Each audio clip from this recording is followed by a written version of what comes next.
समन्ता चक्रवालेषु अत्रा गच्छन्तु देवता सद्धम्मं मुनिराजस्य शृण्वन्तु सग्गमोक्खदं धम्मश्रवण कालो अयं भदन्ता धम्मश्रवण कालो अयं भदन्ता धम्मश्रवण कालो अयं भदन्ता नमो तस्स भगवतो अरहतो सम्मा सम्बुद्धस्स नमो तस्स भगवतो अरहतो सम्मा सम्बुद्धस्स नमो तस्स भगवतो अरहतो सम्मा सम्बुद्धस्स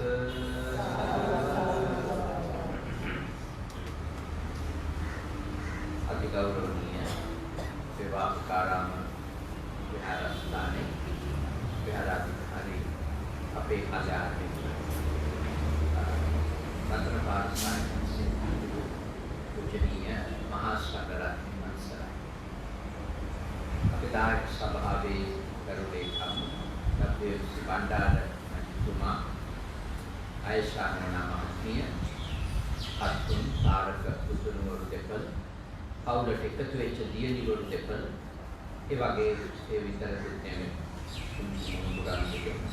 ඒ වගේම පෞලට එකතු වෙච්ච අනිකුත් පුතාලගේ නෝනලගේ අම්මලා තාත්තා ඒගොල්ලෝ හැමෝම යාළු මිත්‍රයින් හිතවතුන් එකතු වෙලා අද සන්ධ්‍යායාමේ අපේ වාපිකාරාම පන්සලේදී ධර්මානුශාසනාවක් සිදු කරන්න මේ ජනවාරි මාසෙත් අපේ කටයුතු යොදාගන්න. අපේ බණ්ඩාර මැතිතුමා මේ පින්කමට ආරාධනා කරන්නේ හේතුව. එතුමාගේ ආදරණීය මෑණින් වහන්සේගේ ගුණානුස්මරණය මුළු දෙදෙනාගේම නමින් මිය ගිය මෞපිය පරම්පරාවල ඥාතීන්ට පින්දීම සඳහා. සුජීවත්ව සිටින ඇත්තන්ට දෙදෙනාගේම මෞපිය පරපුරවල ආශිර්වාද කිරීම සඳහා තමන්ගේ දුවා දරුවන්ට මුණුබුරු මිනිබිරියන්ට පවුලට එකතු වෙච්ච දුවාලගේ පවුල් වල ඇත්තන් ආශිර්වාද කරන්න තමයි මේ පින්කම සිදු කරන්නේ. ඒ සඳහා හරියම සතුටින් කැමැත්තෙන් අපි වාපිකාරාම විහාරස්ථානයේ තෝරගන්නවා. අද අත් වශයෙන්ම මගේ මේ වේලාව බණ්ඩාර මහත්තයා ඉල්ලනකොට මගේ කාලසටහන පිළිලා තිබුණා. අද දවසේ. ඉතින් බණ තුනක් මම සටහන් කරලා ඉවරයි. නාලිකාවේ උත්තේ බණයි. අවස මාළඹේ දේශනාවකුත් මගේ පන්සලේ පොයදාට කෙරෙන දේශනාවක්. නමුත් එකක් බණ්ඩාර මහත්මයා මගේ ප්‍රධානම දායකයෙක්. අනිත් එක පින්කම කරන්නේ වාපිකාරාම. මට අවුරුද්දකට සැරයක්වත් අපි වාපිකාරාමෙට වැඩම කරා. සැරයක් විතර වටිනවා සමහරවල්. 3-4 සැරේ වැටිච්ච අවුරුදු තියෙනවා. මොකද හේතුව අපි බොහෝම ප්‍රිය කරන ස්ථානය. සූඩි පන්සලක් වුණාට විශාල ශාසනික මෙහෙවරක් කරන ස්ථානයක්. 70කට ජීවත් වෙන්න ඉඩකඩ තියෙන තැන්වල ආමුදුරු දෙන්නයි. මෙතන ඇත්ත වශයෙන්ම පහසුවෙන් ජීවත් වෙන්න පුළුවන් 5 දෙනෙකුට විතර. හැබැයි ආමුදුරු 40ක් විතර වැඩිලා. ඊට කිව්වොත් මේ සාමාන්‍යයෙන් 5 දෙනෙක් විතර ජීවත් වෙන ගෙදරක භූමියක් නෙමෙයි විහාරස්ථානයේ. ඉතින් අර අහසට බර්ඩ්ස් නැති හින්දා හොඳයි. අද කාක ඔක්කො නැති හින්දා මේක නායක සම්පූර්ණ උඩට ගෙනිලා චුටි ආමුදුරුලා ටිකක් හදාගෙන හොඳට පවත්තන්න. ඉතින් අපි සතුටුයි. හොඳ සත්පුරුෂ දායක පිරිසක් සායනහන්සේ ඉන්නා. ගුණහපත්කම උන්වහන්සේගේ තියෙන හින්දා හැමෝම උන්වහන්සේට කිසි අම්බුරන්හන්සලට හරි ආදරයි. ඉතින් අපි සතුටින් තමයි මේ ස්ථානයේ පින්කාදෙත්තකට සහභාගී වෙන්නේ. හැම අවුරුද්දෙම කොහොම හරි පිරිමහලා දෙන්න උත්සාහ කරනවා. ඉතින් අද මම කල්පනා කරා අපේ පින්වත් පිරිසත් එක්ක සාකච්ඡා කරන්න කියලා. අපිට තියෙන ප්‍රශ්න විසඳ ගන්න බැරි ඇයි? ධර්මානුකූල සාකච්ඡා කරන්න. අපේ ප්‍රශ්න විසඳ ගන්න.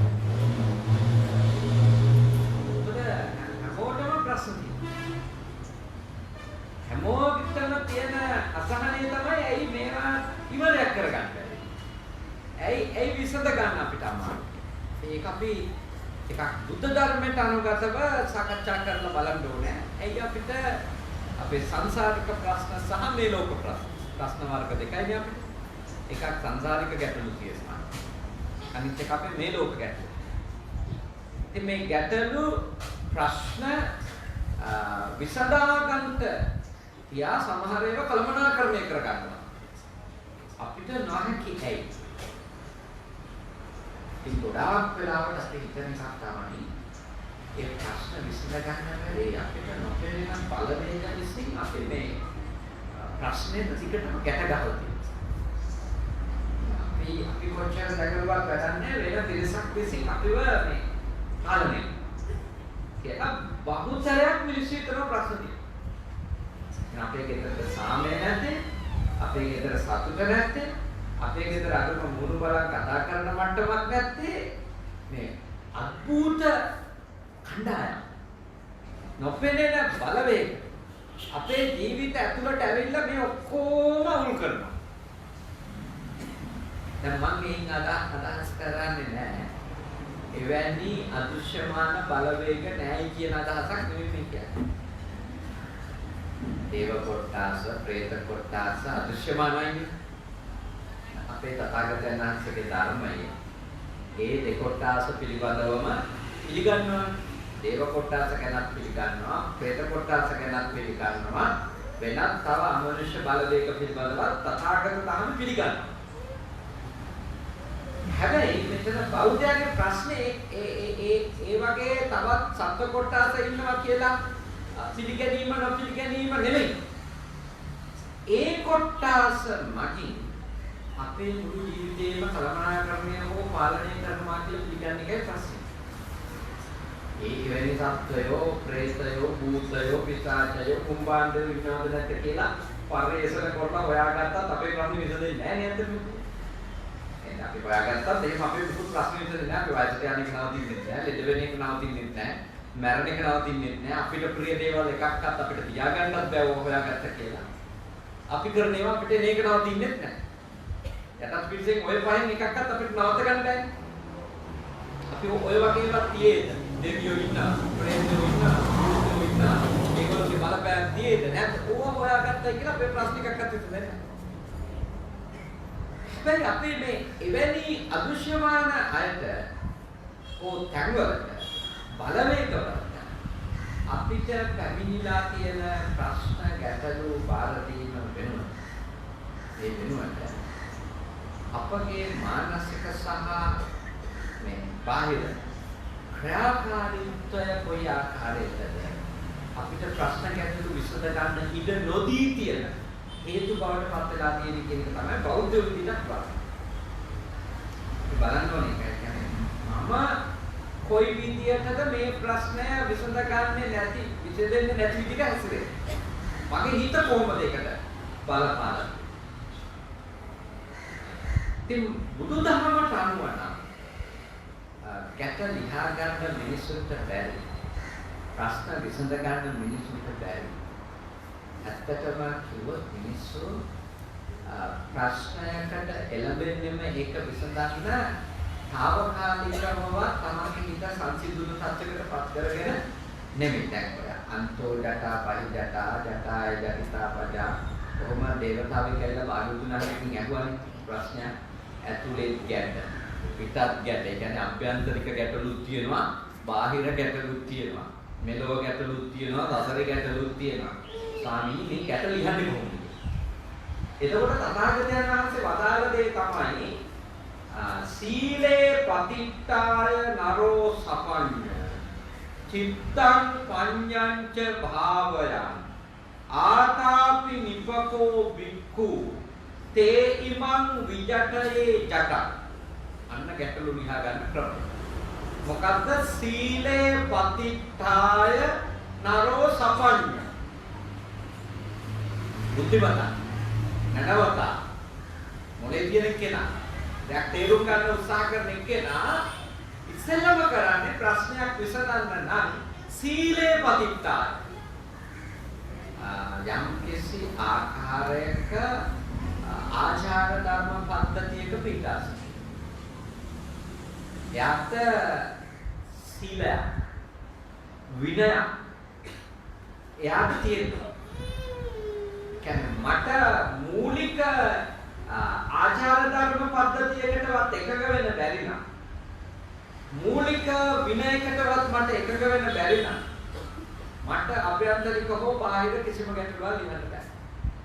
මෙලොව හෝ සංසාරේ කිසිම ගැටලුවක් මට ලියන්න බෑ. ඒ කියන්නේ සීලයෙන් සිද්ධ වෙන්නේ තදංග පහන කියන ධර්මයෙන් කියන්නේ. ඒ කියන්නේ මේ කෙලස් తాවකාලිකව ප්‍රහීන.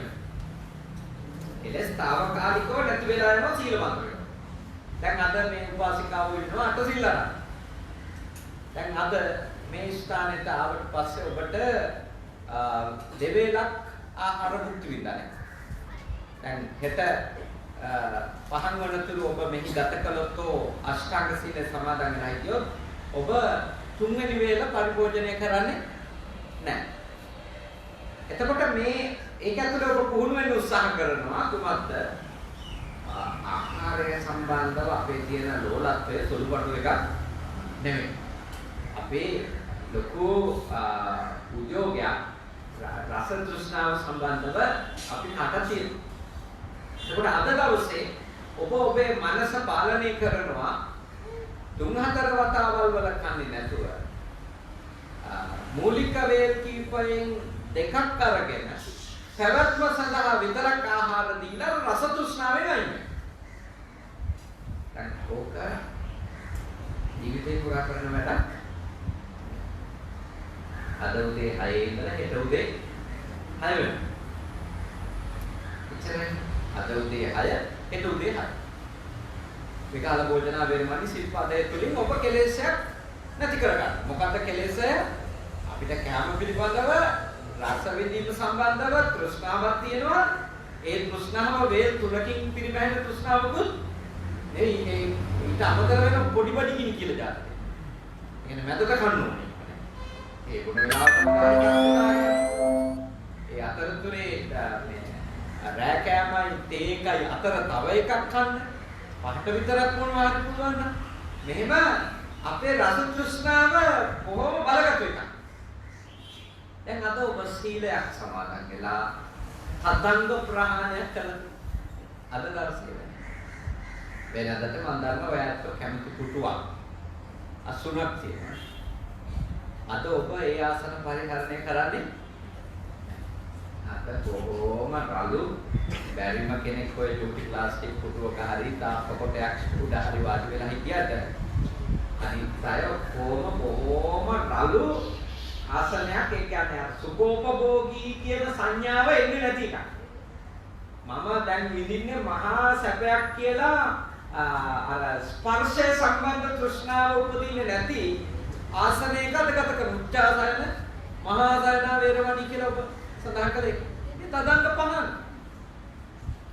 මොකද අපි එහෙම පුටු වලට ඇඳන් වලට ලොකු ඇලිමකුත් දෙන්න සමහර විට තමන්ගේ ඇඳ නැත්තම් නිදා ගන්න බැරි කෙනෙක්. වයි මිනිස්සු විදිහම ඒගොල්ලෝ කොහෙවත් ට්‍රිප් එකක් හරි යන්නේ නැහැ. මොකද ගියොත් ආපහු එනවා. මගේ දැන හරි නිින්ද යනවා. ඇඳේ ප්‍රශ්නයක් නෙමෙයි. ඒක කොතන තියෙන්නේ? ඒකද දීලා තියෙන මානසික වටිනාකම. ඒක නතු නිින්ද යන්නේ. ඒ කියන්නේ ඒ ස්පර්ශය තමයි යාට නිින්ද කැඳවන කාරණාව. ඉතින් අද පන්සලේ නවතින අයට ඒ අද අතාරින්න හිත හදාගන්න වෙලා තියෙනවා. ඒ හින්දා සීලයෙන් සිද්ධ වෙන්නේ මොකක්ද? තදංග ප්‍රහාණය. తాවකාලික කෙලෙස් නිමාදවි. දැන් මේ තදංග ප්‍රහාණයක් තියනවා යනු උග්‍ර කෙලෙස් ටික මොකක් වෙලාද? යටපත්. උග්‍ර තණ්හාව යටපත්. තණ්හාව ඉවර නෑ. හැබැයි උග්‍ර දරුණු වියරු තෘෂ්ණාව දැන් ඔන්න අපි කන්ට්‍රෝල් කරනවා. ඊළඟට ප්‍රාණඝාතයෙන් වළකිනකොට පරුෂ වචනෙන් වළකිනකොට ඒ වගේ වැරදි වලින් වළකිනකොට උග්‍ර ද්වේෂය දරුණු ද්වේෂය තියෙනවා. අනාගාමී වෙනකන් ද්වේෂය තියෙනවා. හැබැයි අර වියරු ව්‍යාපාද විහිංසන අනුන් නසන්නෝනි අනුන්ට හිංසා කරන්න ඕනෑ කියලා අපිව පොළඹවන තරහ අද ටිකක් කන්ට්‍රෝල් කරලා තියෙනවා ටිකක්. හදන්න. හැබැයි ප්‍රශ්නයක් තේරුම් ගන්න. ධර්මයක් තේරුම් ගන්න. ජීවිත ගැටලුවක් තේරුම් ගන්න. මේ වගේ తాවකාලිකව හරි උග්‍ර කෙලෙස් වල පාලනයක් කියන එකෙන් අනුග්‍රහය ලැබෙනවද නැද්ද? අනිවාර්යයෙන් ලැබෙනවා. මොකද දැඩි මේ මරන්න ඕනේ මම මරලා අර වෙන නවතින්නේ නැහැ කියලා හිතන මිනිහෙක් ප්‍රශ්නයක් කතා කරලා විසඳ ගන්නවද? නැහැ. එයා ඉන්නේ ව්‍යාපාද මට්ටමට වැඩිලා ක්ලේශය. විහිංසා මට්ටමට වැඩිලා. එතකොට මම පරපණ නසන්න. ඒ සිල්පදයට ආපු එකේනා. ඒ සිල්පදේ ආරක්ෂා කරන්න අදිෂ්ඨාන කරපු එකේනා. එයාගේ තිබෙන විශේෂත්වය තමයි. එයා මූලිකව දේශේ තාම ඉතුරු වුණත් අර හිංසාකාරී වියරු තත්වයේ දැන් නැහැ යාගේ. ඒ හිත සාමකාමී මට්ටමකට ඇවිල්ලා. ඒ වගේ කෙනෙක් ප්‍රශ්න එකක් හොඳට තේරුම් ගන්නවා. ප්‍රශ්නේ පේනවා හේතුවත් පේනවා. වියරු මනසක් තියෙන කෙනාට මුකුත් පේන්නේ නැහැ. ප්‍රශ්නේ පේන්නේ නැහැ. හේතුව පේන්නේ නැහැ. එයාට ඕනේ ඉවර කරන්න. ඒක නැත්නම් ලබා ගන්නනේ. එක්ක ලබා ගන්න ඕන වෙන ආසාවෙන් මුසුපත් වුණාම තරහෙන් උග්‍ර තත්ත්වයට ගියාම ඉවර කරන්න. අයින් කරන්න. දැන් සීලයක පිළිතලා තමයි ප්‍රශ්න ගැටලු විසඳ ගන්න පුළුවන් කියලා බුද්ධ ආගම කියන්නේ. ඇයි? අපේ අර උග්‍ර අපි අර තාම නරක විදියට ඉමෝෂනලි වැඩ කරන තත්වයේ මනස වෙනස් කරනවා. මනස පාලනය. ඉතින් ඇත්තටම අපේ ගෙවල් වල හෝ ආයතන වල හෝ සමාජයේ ගොඩාක් ප්‍රශ්න විසඳ ගන්න බැරි මිනිස්සු සූදානම් නැහැ. අවම ආචාර ධර්ම වලට අවම ආචාර ධර්ම ටිකකට හරි එන්න සූදානම් නම් එතකොට ප්‍රශ්නේ විසඳෙන්නේ නැහැ. හැබැයි ප්‍රශ්නේ ගැන කතා කරන පරිසරය. දැන් ඔබ හැම දිනකටම නායක සාධනාංශ සුබ නව වසරක් වේවා කියලා පැතුවානේ. අවුරුදු ගාලා දවස් 10යි. ඉතින් සුබ නව වසරක් වේවා. ඉතින් නව වසර සුබ වෙන්න නම් ප්‍රශ්න ගැටළු අවම වෙනවා. ඉතින් ප්‍රශ්න ගැටළු අවම කරගන්න නම් ඒව විසඳා ගන්නට ඕන කරන පදනම වෙච්ච කුමක්ද? සීල. සීලය. ඒවා තතංග පහන කියන තැනට ඔබත් මමත් කැමති වෙනවා. උග්‍රතාවය කියන කිසිම ප්‍රශ්නයක් නැහැ. උග්‍ර ආශාවල් එක්ක කිසිම කෙනෙක් එක්ක කතා කරලා දෙයක් විසඳ ගන්න බෑ. අභ්‍යන්තරිකව මගේ ගැටලු විසඳෙන්නේ නැහැ, බාහිර විසඳෙන්නේ නැහැ. උග්‍ර මාන්නේ නේ. උග්‍ර දැටි මාන්නේක මාන්නේ දුර වෙන රහත් වෙනකොට ඇත්ත. ඒ මාන්නේ පාලනය කරන්න පුළුවන්. දැන් සීලවන්ත එක්කෙනා කියන්නේ එයා මාන්නය පාලනය කරගත්තු එකේ. මොකද මිනිස්සු උග්‍ර මාන්නේ ආවම අපි උසස් අනිත් අය ඔක්කොම පහත් කියලා මොකද කරන්නේ? අනිත් අය ඔක්කොම නැති කරන්න උන සූදානම් වෙනවා. අපේ පළාතේ ඉන්න බෑ මේ ජාතියයිට කියන මේ ආගමිකයිට කියන මේ සංස්කෘතියටයි. දැන් හිට්ලර්තුමානේ හිට්ලර් කියන පුද්ගලයා කල්පනා කරේ ආර්ය ජාතිය තමයි අපි. අනිත් අය ඔක්කොම අනාර්යයි. අපි උසස්. ඒ නිසා උසස් අයගේ ඒ ලේ ටික හලවම් වෙන්න නොදී හොඳට ලෝකේ ශ්‍රේෂ්ඨම තත්ත්වයේ පවත්වා ගන්න ඕනි කියලා එයා දරුණු යුද්ධයක් කරා. දරුණු යුද්ධයක්. ඒ මාන්නේ. හැබැයි එයා පාණාතිපාතා වේරමණී කියන සිල්පදේ හිටියනම් එයා එතෙන්ට යන්නේ නැහැ. එතකොට එයා යාගේ මාන්නය එයා පාලනය. මම එතෙන්ට යන්නේ නැහැ. එතෙන්ට යන්නේ නැතුව මගේ උසස්කම රැකගන්න. කෙනෙකුගේ මාන්නය තුල ඉන්න පුළුවන් අච්චර වියරු තරකට යන්න. දැන් සමහර ඉන්නවා එහෙම අපේ ජාතිය අර මේ ජාතිය ඉන්න හොඳ නැහැ මේ පළාතේ. මේ අපේ භූමිය විතරම. එහෙම ඉඳලා ඉන්නවනේ. ඒ විතරයි. ඒක දෙමළ සමාජෙත් ඉන්නවා, සිංහල සමාජෙත් ඉන්නවා, මුස්ලිම් සමාජෙත් ඉන්නවා. ඔය හැම සමාජ කණ්ඩායමක් අතරම ඉන්නවා මේ අපි විතරයි මේ කොටසේ වෙන කාටවත් එන්න දෙන්න දැන් මේක අපි වෙනුවෙන් කැප කරපු භූමිය කියලා උග්‍ර මාන්නයන්ගෙන් අපි පෙළෙනවා. ඒකෝනේ උග්‍ර දරුණු මාන්නය ආවම අපිට අනිත් හිංසා කරන්න ඕව පීඩාවට ලක් කරන්න අපිට ලැජ්ජ නැහැ. ඉතින් මේ දැඩි තණ්හාවයි දැඩි මාන්නේ තණ්හායි දැඩි මාන්නේ තමයි කිසිම ගැටලුවක් විසඳ ගන්න අපිට ඉඩ දෙන්නේ. බලන්න ඔයාලගේ දේවල් වලට ඇවිල්ලා කල්පනා කරලා බලුවොත් ආවකාලිකව හරි සීලයක් පිළිතලා ඉන්න කැමති නැත්නම් ඒකේතර සමාජිකයෝ ආවකාලිකව හරි තණ්හාවයි ද්වේෂයයි මාන්නේ පාලනය කරගන්න සූදානම් නැත්නම් ඒකේතර ජනවාරි පළවෙනිදා කිරිතිරේකට කිරිතිරේ නැහැ. ඒ මුට්ටියේ කිරිතිරේලා යයි අර දාලා ගිහින් පුටින්ද නාට ඒ ගෙදරට වාසනාව කිලිකෙන්නේ නැහැ. මොකද උග්‍ර මානය විශ්ෙන් අනිත් එක්කෙනාව යට කරනවා. අනිත් එක්කෙනාගේ හිත රිදෙන ලය පසාරු කරගෙන යන වචන කියනවා. පහත් කරනවා. අවමාන කරනවා. නසලකා හරිනවා. උග්‍ර මානය පාලනය කරගන්න තරම්වත් හික්මීමක් අපිට හදාගන්න බෑ. හදාගන්න බෑ නම් අපිට අපේ ප්‍රශ්න විසඳගන්න බෑ. මේ දෙයියන්ගේ පුතන්ගේ ප්‍රශ්න නෙවෙයි. අපේ ගෙවල් ඇතුලේ අපි කතා කරන්න කැමති නැහැ. අහන් ඉන්න කැමති නැහැ. මම එකක් මම දෙකක් මම තුනක් මම 100ක් මම. ඉතින් ඒ උග්‍ර මාන්නය අපිව වසා පැතිරුණාට පස්සේ ඒක පාලනය කරන්න අපි ශක්තිමත් නැති වුණොත් අපිට තියෙන ගැටුම් වෙන. දැන් ඒක ගැටුමක් වෙන්නේ නැහැ. අනිත් පාර්ශවය ඒකට යටත් වී සිටින තාක්කල්. මගේ මාන්නය සහිත බලයට මාත් එක්ක ජීවත් වෙන අනිත් පාර්ශවය යටත් වී සිටින තාක්කල් එහෙ ගැටුම් නැහැ. ඒ ගැටුම් නැහැ. හැබැයි කවුරු හරි කෙනෙක් නිදහසේ අදහසක් පළ කරන්න පටන් ගන්නෙ යම් දවසකද ඒ ගෙදර එදා සිට එතන ගොඩාක් ලංකාවේ සතුටු පවුල් කියන්නේ එක්කෙනෙක් අනිත් එක්කෙනා 100%ක්ම යටත් වෙලා ඉන්න කෙනා. මොනින් ඉන්න පවුල් කියලා තියෙන පවුල් බහුතරයක ස්වභාවය තමයි අනිත් එක්කෙනා Tamanට කියලා මොකක්වත් අනන්‍යතාවයක් නැති කරන්නේ. ඒ වුණාම නෙපුලයි.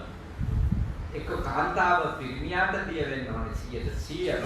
එක්ක පිරිමියා කාන්තාවට දිය විලා යන්න ඕන 100%ම. එතකොට හොඳින් ඉන්න පුළුවන්. බුද්ධ ධර්මය කියන්නේ අත් වශයෙන්ම මේ එහෙම අනිකාගේ ගාව බය වෙලා තැතිගෙන වහලෙක් විදියට ඉඳීම ඇතුලේ ගොඩ නැගෙන යහපත් සාමය නෙමෙයි සාමය. දෙදෙනාටම සම්පූර්ණ නිදහස සහ බලය තියෙද්දි දෙදෙනා ගැටෙන්නේ නැතුව ඉන්න පුළුවන් මට්ටමට හිත දියුණු නම් අන්න එතන තමයි සාම. එතන තමයි ධර්මය උගන්වන්නේ සාම. දැන් අර ගොඩාක් අය කියනවා මේ බුදුරට ඉන්දියා පස්සේ අපිට අපි අතර ගැටුම් ඇති වුණා කියලා. ඉතින් අපි හොඳට හිටියා කියලා. ඒ හොඳට කියපු ඔක්කොටම යස් කියපු කා. ඉඳලා හිටලා හරි නෝ එක ආපු ගමන් ඉවරයි. ඒ කියන්නේ අර එහෙම මම ඒක පාර්ශවය අනිත් පාර්ශවයට යටත් වෙලා ඉන්න තාක්කල් ගැටුම්නේ මාන්නේ වගේ කතිය. හැබැයි අනිත් පාර්ශවයට දැනුම අවබෝධය නේ ඇවිල්ලා එයාත් නිදහසේ අදහසක් හරි කියන්න ගත්තොත් අන්න එතන ඉඳලා ගැටුම් ගොඩාක් මිනිස්සු රණ්ඩු වෙන අකමැති කතිය දැන් වෙලා තියෙන්නේ කතා කිරීම වෙනුවට නිහඬ වීම තීන්දුව කරනවා. ඉතින් ඒවා බැලුවල්මට මතු පිටින් නම් හරිම සාමකාමී තත්වයක්. ඒත් මතක තියාගන්න එය බුදුන් වහන්සේ උගන්වපු සාමය නෙවෙයි. ඒ සාමකාමී තත්වයේ ඇතුලේ කෙනෙක් හිර වෙලා ඉන්නේ. එයා ඉන්නේ නිදහසක නෙවෙයි. යාගේ හෘදය සාක්ෂියෙන් යවුවොත් ඔයා සතුටින්ද මෙතන ඉන්නේ කියලා. නෑ. ඒක කරන්න දෙයක් නෑ. මේක තමයි ජීවිතේ මම මේක පාරගෙන. බුදුදහමේ යෝජනාවක් නෙමෙයි. ඔබට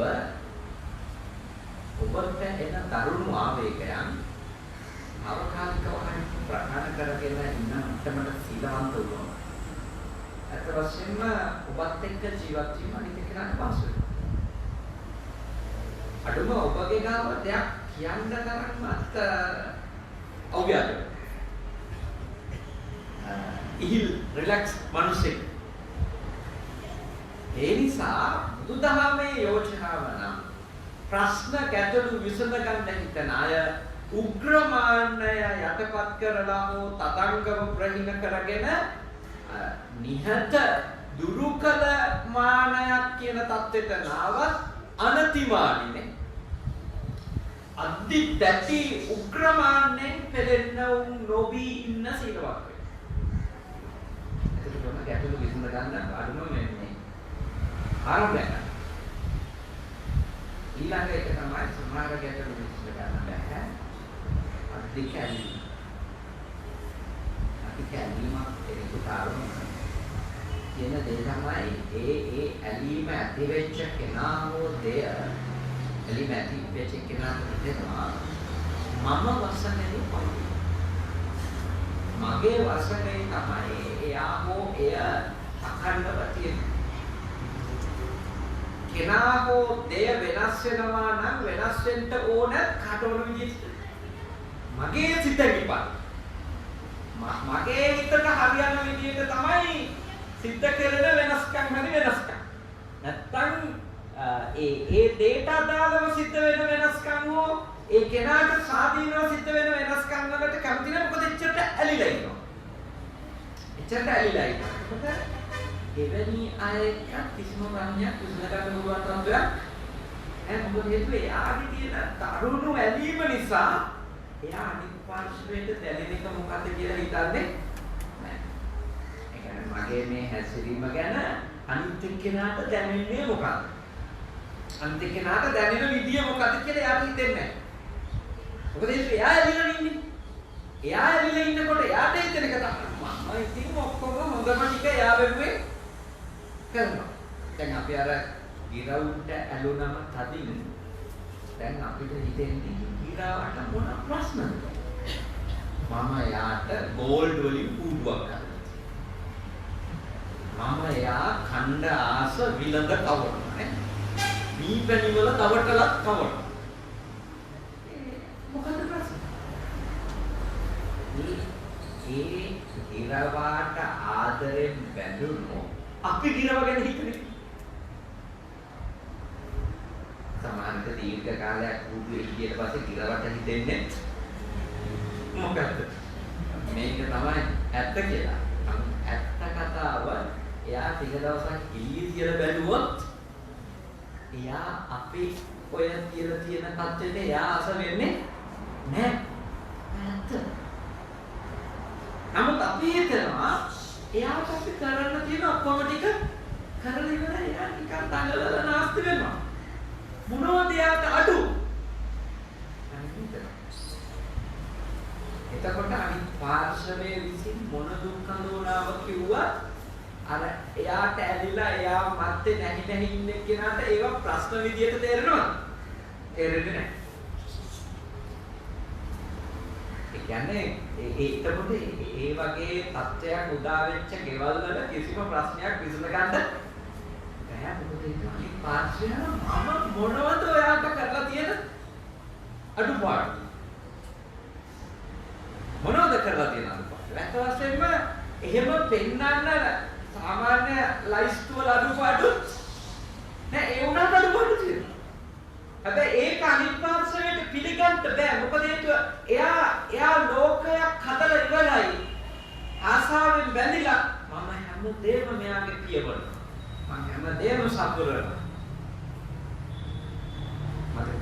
අපේ ප්‍රශ්න විසඳෙන්නේ නැති හේතුව එහෙනම් අපිට විසඳ ගන්න බෑ. ඒකට අපි ඉන්නේ ලොකු මානසික රැවටීමක. අපි ඇලුනම අපි ඒක ඇතුලේ රැවටෙන්න පටන් ගන්නවා. අපි කොහොමද වඩා ඇලුනම වෙන්නේ උග්‍ර ඇලීමේදී අපි අපිටම රැවටෙනවා. අපි අපිටම රැවටෙනවා. සමහර විට අපි අනිත් ආශ්‍රවයට ස්වාධීනව හිතන්න මතන්න දෙයක් කරන්න ඉඩ නොදෙන්නේ ඇත්තටම ආදරේ. ඒක තමයි විශේෂය. ඇත්තටම අපි දැඩි ලෙස ආදරය කරනවා. හැබැයි අපි දන්නේ නැහැ තමයි අපි ඒක ඇතුලේ කරලා තියෙන්නේ යාව නිරකාරය කරගෙන ඉඳිල්ල කියලා. ඒ කියන්නේ යාට නිදහස් වෙන්න දීලත් නැහැ. ඒක ඇතුලේ අපි නිදහස් වෙන්නේ නැහැ.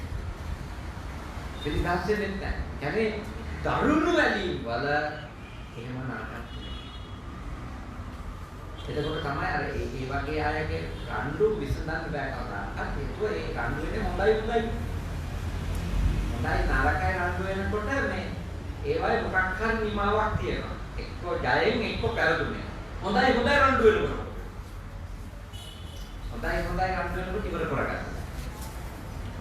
මොකද දෙපාර්ශ්වයම තමන්ගේ පැත්තෙන් කරුණු කරන තර්කානුකූලව කී රණ්ඩු වෙනවා.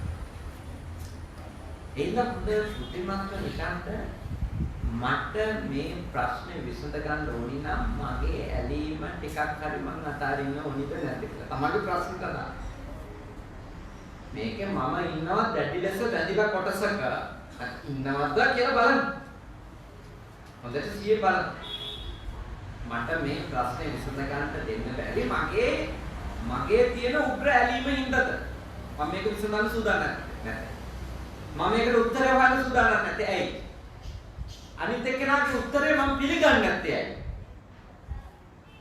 අනිත් එක්කෙනා කියන දේවල් තියෙනවනේ. ප්‍රශ්නයක් කතා කරද්දී ඇයි මට එයා කියන එක පිළිගන්න හිතෙන්නේ නැත්තේ?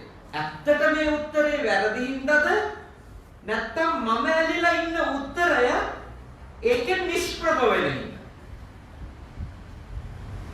අනේක තේරුම් ගත්තොත් ගොඩක් ඒකට විසඳ ගන්න පුළුවන්. මම මගේ පැත්තෙන් අතහැරලා දානවා නම් අනිත් පාර්ශවය ඉදිරිපත් කරන යෝජනාව නිවැරදි සහ සාධාරණ එකක් නම් ඒක මම පිළිගන්නවා නම් ඒ ගැටලුව එතනින් ඒක ඉවරයි. අලුත් ඒවා එන්න පුළුවන්. නමුත් ඒක ඉවරයි. ඒ අපිට සමහර ගැටලු මොන හේතුවක් නිසා විසඳ ගන්න ඉඩ දෙන්නේ නැහැ අපේ හිත.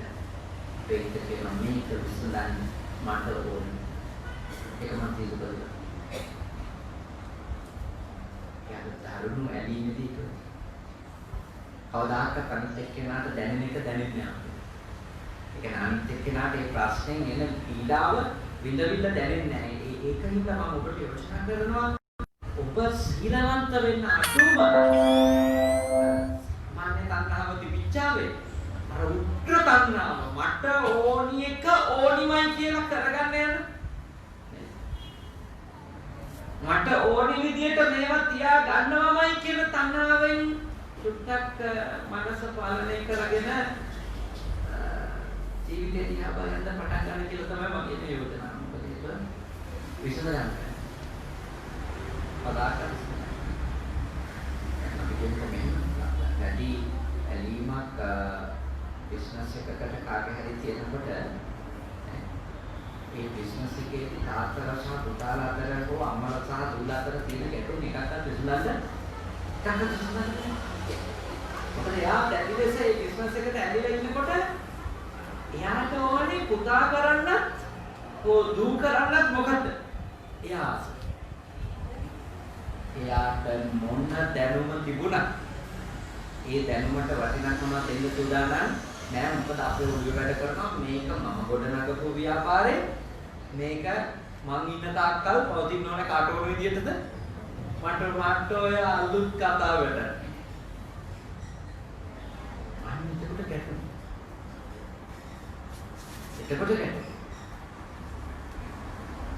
කියන්නේ අපි කරන දෙයට හෝ අපි පවත්වාගෙන යන දෙයට අපි උග්‍ර ලෙස ඇලෙනකොට අනිත් අයගේ අදහසකට ඉඩක් දෙන්න අපි කැමති නැහැ.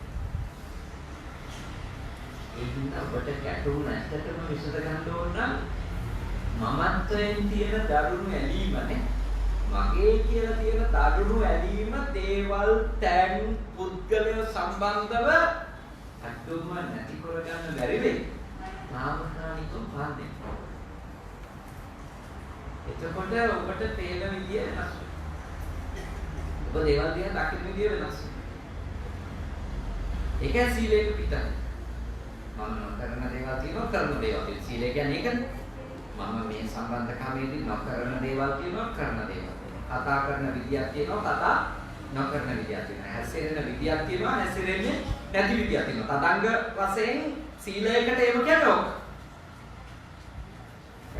බණ්ඩාර මහත්තයා පුතාලා දෙන්නට කියනවා අසුන් ඔයා මේ ටික කරන්න. තාරක ඔයා මේ ටික කරන්න කියලා අවරනවා කියනවා. එතකොට ඒක අවරන පස්සේදී බණ්ඩාර මහත්තයා පිළිගන්න වෙනවානේ දැන් අසුන් කියන්නේ ඩිරෙක්ට් එක. තාරක කියන්නේ ඩිරෙක්ට්.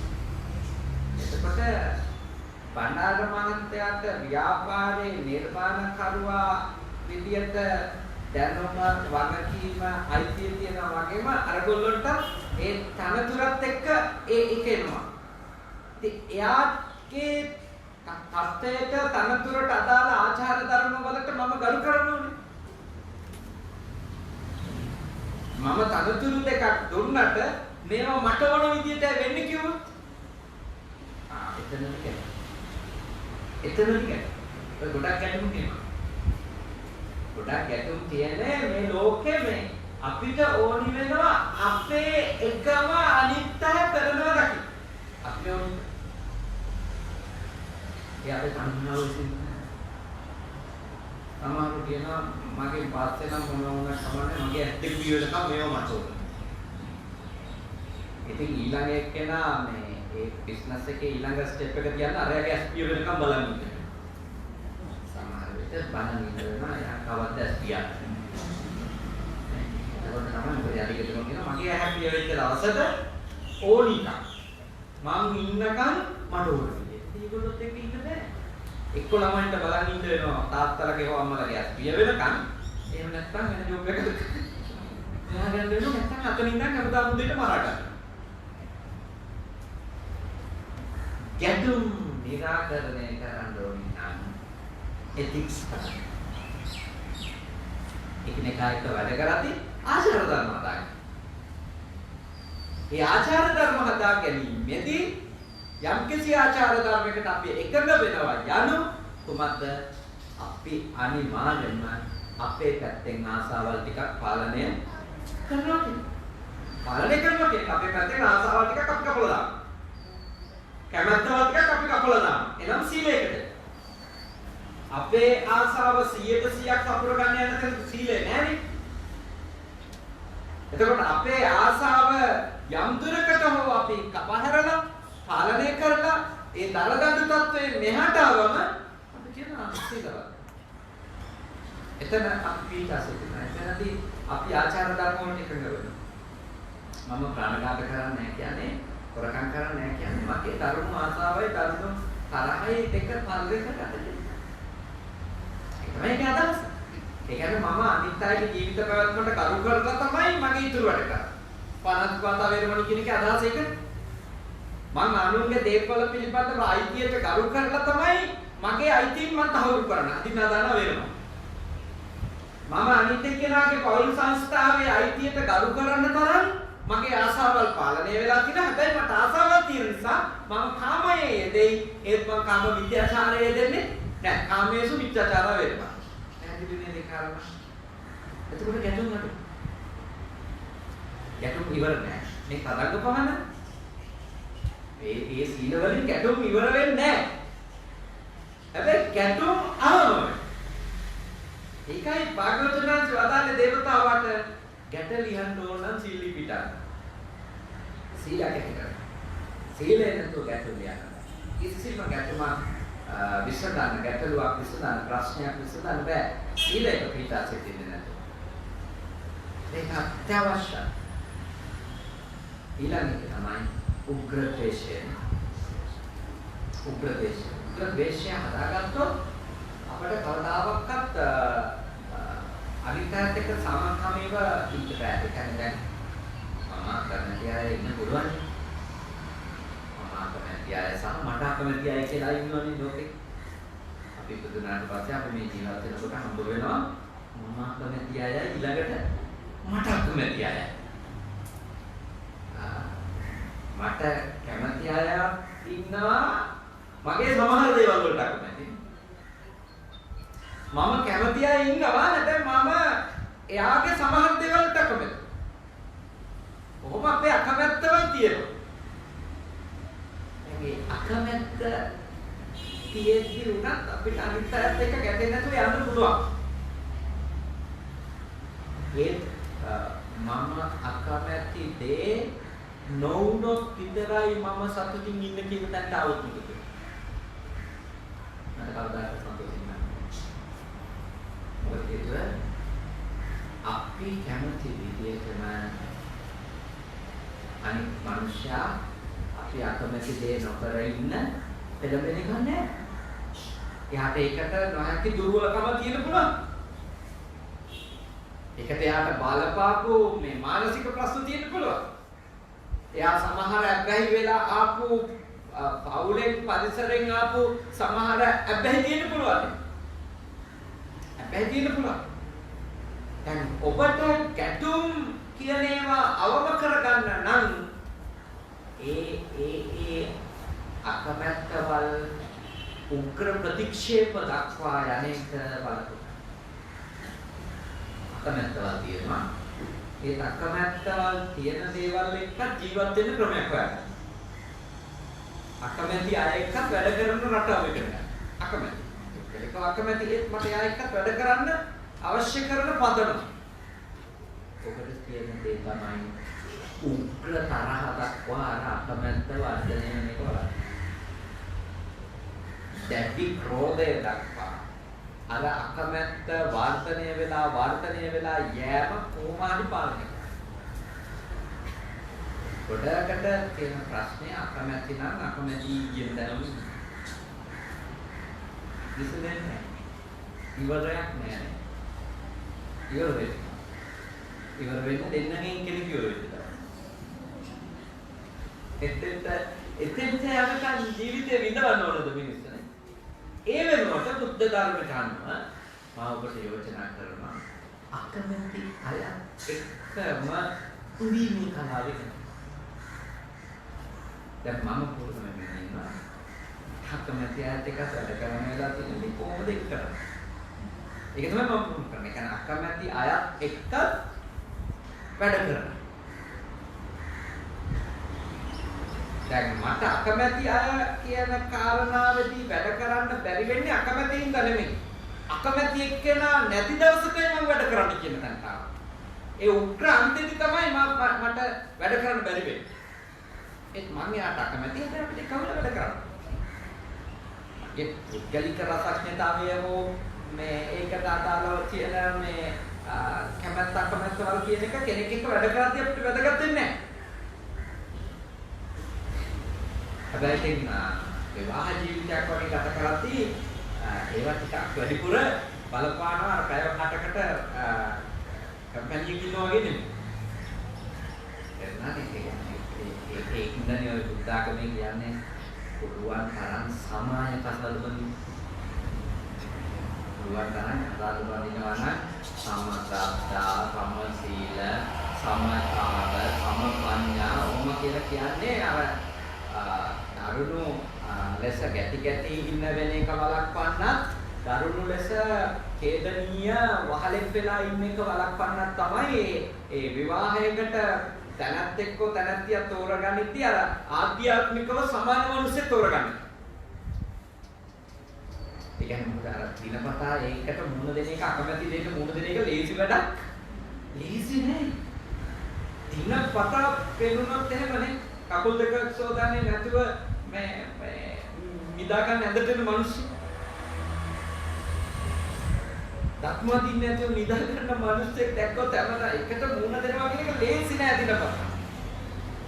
ඒක දිනපතා ලේසි නෑ තවත් එකක් පුළුවන්. ඉවසගෙන ඉර වෙලා කය හදාටක් ඉන්න එකක් නම් පුළුවන්. ඒත් මරණකම් ඉන්නේ කියලා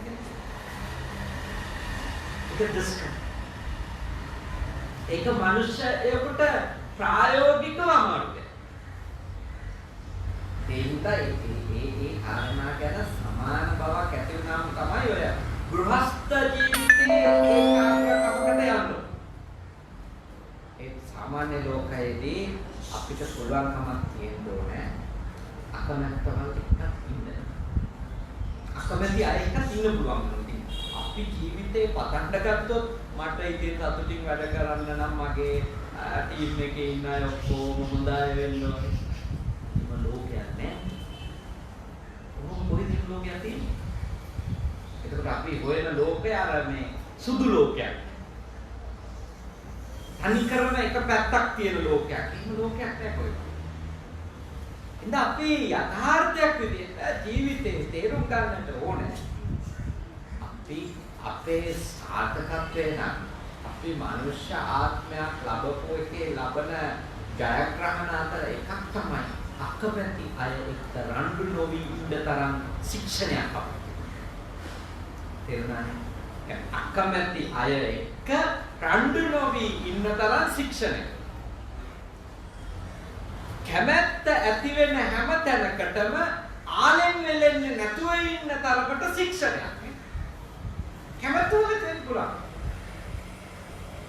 ඒ තැන්වලට අපි ලෝලත්වයකින් ආලයකින් වෙලෙන්න කියත් මේ ප්‍රශ්න කරන්නේ. ප්‍රශ්න විසඳ ගන්න බැරි වෙයි. ඒක ඔබට ඇත්තටම ප්‍රශ්න විසඳ ගන්න ඕනි කියලා. ඒවා මේ එළියේ අයගේ හෝ දේවල් වල ප්‍රශ්න ලෙස ගන්නේ නැතුව හේතු ලෙස මගේ මනසේ කතාව. මේ ප්‍රශ්නෙට අදාළ මගේ මනසේ කතාව මොකක්ද කියලා ඔබ තාම සීනුවණින් ගවේෂණය කරා. ඔබට එතකොට හම්බ වෙයි තණ්හාව කොච්චර මට බලපෑම් කළද මගේ ප්‍රශ්න විසඳන්න. මගේ තියෙන අසීමාන්තික තරහ මට කොච්චර මේ ප්‍රශ්න විසඳ ගන්න දෙන්නේ නැතිව මම ඉල කරා. ඊළඟට මාන්නේ මොන බලපෑමක්ද මගේ ජීවිතේ මේ අවුරුදු ගාණක් එක ප්‍රශ්නයක පල් කරන්න මට කරපු බලපෑම. සමහර විට අඩියක් පස්සට අරන් සමා වෙන්න කිව්වනම් එතන ඉඳලා ජීවිතය වෙනස්ද නැද්ද? ඒ සමා වෙන වචනේ කියා ගන්න ගොඩක් මාන්නය අඩු කරගන්න.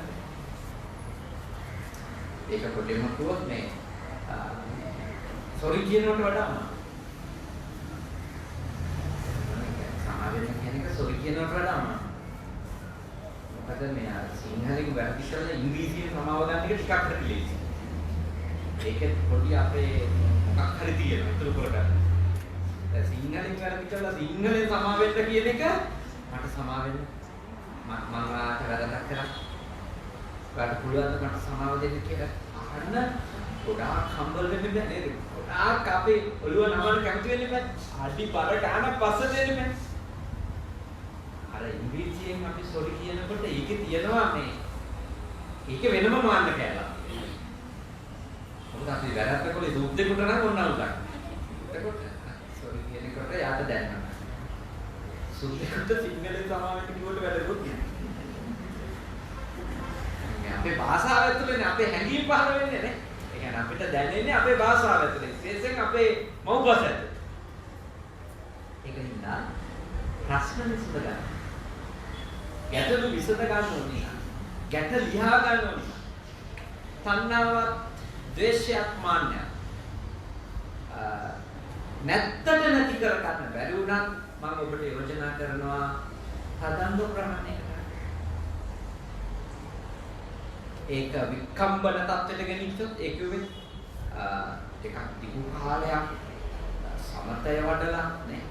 ඊට දීර්ඝ කාලයකට තරහ යටපත් කළා. දැඩි ලෙස ආසාව යටපත් කළා.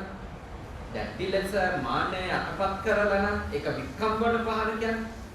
ඔබට ඒ වැනි ඥානයට සමහර වෙලට මේ ජීවිතේ පුරා ගැටුම් නැති වෙන්නේ. හැබැයි සමුච්ඡේද පහන ඒක අර සිතුවිලි තුන 100%ක්ම. ඒ කියන්නේ ඒක ඉතුරු නැති වෙන්න. තණ්හාවත්, මාන්නයත්, ද්වේෂයත් දුරු කරලා දාපු දවසට තමයි සම්පූර්ණ ප්‍රණිති වෙන්නේ. සම්පූර්ණ ගැටලුව විසඳ ගන්නවා වෙන්නේ දා. ඒක කියනවා සමුච්ඡේද පහන. නැත්තම් පඤ්ඤාවද පාදින. සම්පූර්ණ නුවණ පහළ අතංග පහනේ නුවණ යන්තම් මතුවෙනු විතරයි.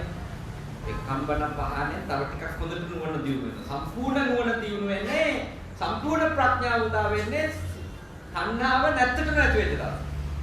ද්වේෂය හෝ මෝහය නැත්තටම නැති කරපු දවස. සමුච්චින්න වශයෙන් නැත්නම් සමුච්ඡේද වශයෙන්. ඒ කියන්නේ මුලම දලවල විසික් කරපු දවස. දැන් අත්තු කැපුවාම එහෙමත් මේ යමක් වැඩෙන එක නවතිනවා නේ. ඊට පස්සේදී මේ එකක් මුල ගාවින්ම කැපුවනොත් ඒත් කොහොම හිමින් තමයි වැඩුණොත් වැඩෙන්නේ. හැබැයි මුලම ඉතිරුවා. එතකොට ඉවර වෙනවා. අර අතු කපලා පාලනය කරන එක නේද? අපි කියන්නේ මේ මොනවද ඒකට කියන්නේ? තේගස් පැතිවල කට්ටිය කියන්නේ කප්පාදු නේ කප්පාදු. සීලය කියන්නේ කප්පාදු කියන්නේ. ප්‍රශ්නේ කප්පාදු. ඒ කප්පාදු කරවල කියන්නේ මොකක්ද? ආයෙත් ඊළඟට මේ මට්ටම් කපලා ඒක කප්පාදු කරනවා වගේ නෙමෙයි. තව තේගහ තව කපන කැපිල්ලක් තියෙනවා මේ පොඩි හුලං අත්තක් විතරක් ඉතුරු කරලා ඉතුරු ටික මුලින්ම කපලා දානවා. මෙන්න තව ටික කාලයක් යනකොට ඒව ආපහු නැගිටලා එනවනේ මම ඒකක් තියෙනවනේ කම්. ඒක නැගිටලා එනවා. ඒ ගහ ආයේ නැගිටින්න නැති වෙන්න නම් සමුච්ඡේදනේ ඉවරයි ඉවරයි. එනිසා ඔබ දැන් අය වෙලා මට හදට බලන්න තියෙනවා. මේ උදෝස් වෙලා අපි 5යි 5ට පටන් දැන් අය වෙලා. ඉතින් අපි මීටහා මේ මාතෘකාව දිග්ගස්සන්නේ මට තව බණකට පාසලට යන්න ඕනේ මතක කරගන්න. ඒ නිසා මෙච්චර වෙලා අපි සාකච්ඡා කරේ අපේ ප්‍රශ්න ලියා ගන්න අපිට තියෙන බාධකයන් අඳුනගන්න. මම මේ කියන්නේ දෙවියන්ගේ වෙන සත්ව කොටස් වල බලපෑමක් ඔබට මුකුත් නැත කියලා. හැබැයි ඔබේ ඇත්ත ප්‍රශ්න වල නම් බලපෑම තියෙන්නේ කොතනද? මනසෙම. ඒක ලියා ගත්තොත් ඔය අනිත් ඒවා ඉතර ලොකු ප්‍රශ්න නෙවෙයි. හිතේ ප්‍රශ්න තමයි ප්‍රශ්න. හේතුවදී හොඳයි. ඒකත් බණක් තියෙනවනේ මේ මහත්යාගේ. ඒකත් බණක් තියෙනවා. මේ කොහෙද තියෙන පරමදම්ම කියලා. පරමදම්ම. අද දවසේ අපි සතුටු වෙනවා මේ ධර්මදේශනා බණ්ඩාර මහත්තයා වෙනුවෙන් මේ ඔක්කොම බණ්ඩාර මහත්තයාගේ පාන අනිත් අවුරුද්දේ බණ්ඩාර මහත්තයාගේ පාන. දැන් ඕනේ. ඒකම ඇවිල්ලා ඉල්ලගත්තුවා. තමයි මෙදී මේක මේ මොනවද දැක්ක මතක් වෙන උරුමාගෙන ඉන්න මේ බණ කියලා. ඉතින් ඊටම ශ්‍රද්ධාවෙන් අද වාපිකාරාමේ දායක පිරිසට සිල් පිරිසට ඒ වගේම අපේ බණ්ඩාර මහත්තයාගේ ඥාති පිරිසට හිතමිත්‍රාදී පිරිසට මේ ධර්මානුශාසනාව අද වාපිකාරාම විහාරයේ සිට කරන්ට අපිට අවස්ථාවක් ලැබුණා. අපේ කල්යාණ මිත්‍ර සහෝදර රත්නපාල සායනහස්ගේ මඟ පෙන්වීම අවවාදය අනුශාසනාව එක ඉතාම උතුම් පින්කමක් අපි සිද්ධ කරගත්තා. මේ පැයට උඩා අපි අපේ ජීවිත ගැන කතා කරමු. අපේ ජීවිතවල තියෙන ගැටලු ගැන, ඒවයි හේතු ගැන නේ, ඒ මිදීම ගැන, මිදෙන්න තියෙන ක්‍රමවේද ගැන සාකච්ඡා කරමින් අපි හෝරාවක කාලයක් කුසල සිත් එක්ක ගත රැස් කරගත්ත සියලුම පින් කුසල් අනුමෝදනා කරමු. අපේ බණ්ඩාර මැතිතුමාගේ ආදරණීය මෑණින් වහන්සේ ඇතුළු කොට මිය පරලෝකීය මැතිතුමාගේ මැතිණියගේ ඒ වගේම පවුලට එකතු වෙච්ච දියණිවරු දෙපළගේ මව්පිය පාර්ශවවල මිය ගියපු සියලුම දෙනාගේ ඔබ හැම දෙනාගේ නමින් මිය ගිය මව්පිය ගුරුවර බන්දු මිත්‍රාදීන් මේ පින් අත් කර ගනිත්වා. සුවපත්ත්වා සකවත්ත්වා දුකින් මිදෙත්වා. අපගේ ඥාතීන් මේ පිබ්බෙන් අමාමහ නිවනම සැනසීම ලෙස උදා කර ගනිත්වා. දෙවියෝ පින් අත්කර ගනිත්වා දෙවියන්ගේ ආශිර්වාද ආරක්ෂා